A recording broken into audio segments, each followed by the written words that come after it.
যে সদকা আপনার অন্তরকে নরম করে দেবে, আপনার অন্তরকে পরিষ্কার করবেই করবে।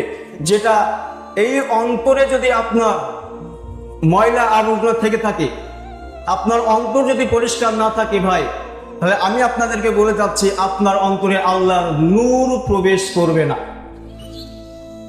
আর এই নূর না প্রবেশ করলে আপনি আল্লাহর নৈকট্য হতে পারবেন না, আপনি আল্লাহর হিকমা বুঝতে পারবেন না, আপনি আল্লাহর ইবাদত করতে গিয়ে স্বাদ পাবেন না।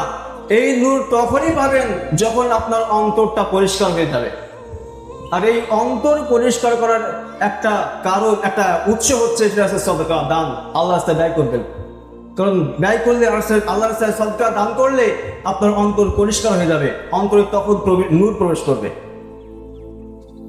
মনে রাখবেন, ইমাম ইবনে তাইমিয়া রাহিমাহুল্লাহ বলতেছেন, জ্ঞান হচ্ছে আল্লাহর নূর, আর আল্লাহর নূর ওই জ্ঞান ওই অন্তরে প্রবেশ করান যেই অন্তরটা সৎ, যেই অন্তরটা পরিষ্কার, যে অন্তর কোনো নেফাকি নাই। সুতরাং আপনি যদি চান আপনার অন্তরে আল্লাহর নূরকে প্রবেশ করাতে, আপনি যদি চান আপনার অন্তরে আল্লাহর জ্ঞানকে প্রবেশ করাতে, তাহলে আপনার অন্তরকে পরিষ্কার করতে হবে, আপনার অন্তরকে পরিষ্কার করতে হবে। অনেকে বলে, ভাই আমি হেদায়েত পাই না। হেদায়েত পাবেন কিভাবে?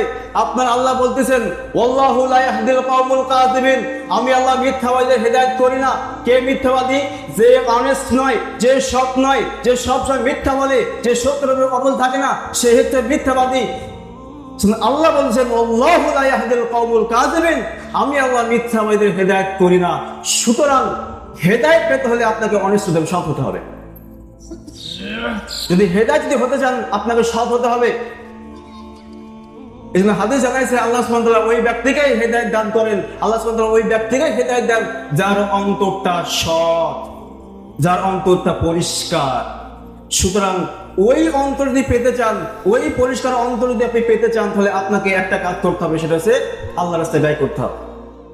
যখন আপনি ব্যয় করা স্টার্ট করবেন, আপনার অন্তরটা পরিষ্কার হয়ে আসবে, তখন আল্লাহর নূর আপনার অন্তরে প্রবেশ করবে, তখন আপনি আল্লাহর মারিফাত বুঝতে পারবেন, তখন আল্লাহর হিকমা বুঝতে পারবেন, তখন একটা ইবাদতে আপনি শান্তি ফিল করবেন।